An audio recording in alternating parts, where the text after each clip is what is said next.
scant commodity when, for most, money was in short supply. While all this was going on, William organised a defence against what he believed would be a very real attempt to kill him. Among the labour force working on his farms was a man named William Tyldesley. He was a tall, stout man of 20, married with 2 children, and in need of the work. He accepted an offer to become a constable and live in on the Crowley farm when needed.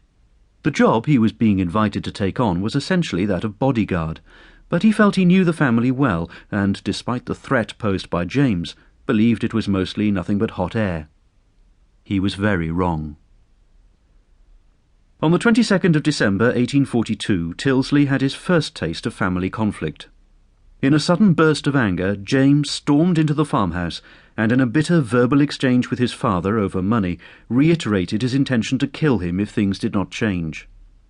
The old man, incensed by the outburst and intent on the status quo remaining as it was, ordered Tyldesley to go seek his son out the following day. He wanted James to see the power he could wield and the threat his newly appointed constable offered. It worked.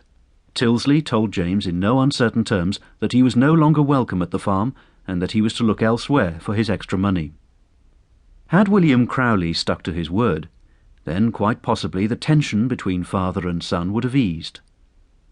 Unfortunately, whether influenced by his wife or not, Tyldesley's good work was all undone when William offered James an olive branch.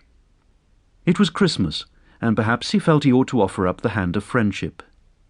James was invited to return to the farm on Christmas Day for breakfast.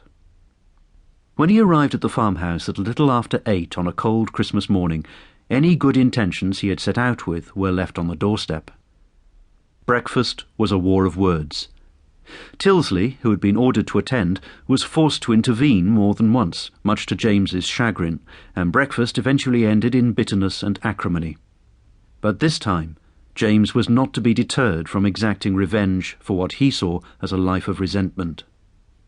Returning to his lodgings, he changed into his Sunday best, collected a shotgun from the cupboard, and stormed back to the farm. Inside the house, his mother saw him crossing the fields, and without too much persuading forced her husband upstairs. They heard the windows shatter, and waited. But outside, the trusty Constable Tyldesley had also been alerted. Before James could force an entry, the big constable ordered him to put his weapon on the ground. James merely turned the shotgun on him and fired. The shot hit the young policeman in the left eye and blew out his brains. He was dead by the time he hit the floor. James then calmly threw the gun to the ground, walked over to the stables, saddled his horse, and rode away. For James, there was never going to be any dispute over his culpability, and he knew it. As the fatal shot was fired, it was seen by at least 2 other farm labourers who arrived on the scene just too late to influence the outcome. James, of course, had only 2 options open to him at that point: surrender or run. He chose to do the latter. After arriving in Stratford-upon-Avon by early afternoon, he hitched a ride on the mail coach to Shipston-on-Stour. From there he travelled to Shrewsbury, where he lingered for a few days, certainly long enough to write letters to a woman in Washwood Heath near Birmingham, a woman he had on occasion cohabited with, and who had no hesitation in handing the correspondence to the police. From there, it is believed James travelled to London and then to America, where he arrived in early summer. Meanwhile, back at the farm, Tyldesley's body was initially carried into a nearby barn, where it was later examined by Surgeon William Morris. This was a purely academic exercise on his part, as Tyldesley had died the instant the shot hit him in the eye. Morris was able to be precise in that view, the damage to the back of the man's head being so extensive that it left absolutely no doubt. He then organised the body's removal to the Marlborough's Head Inn at Studley, to await the coroner's arrival. The inquest opened on the 27th of December before Stratford-upon-Avon coroner Mr. Hunt.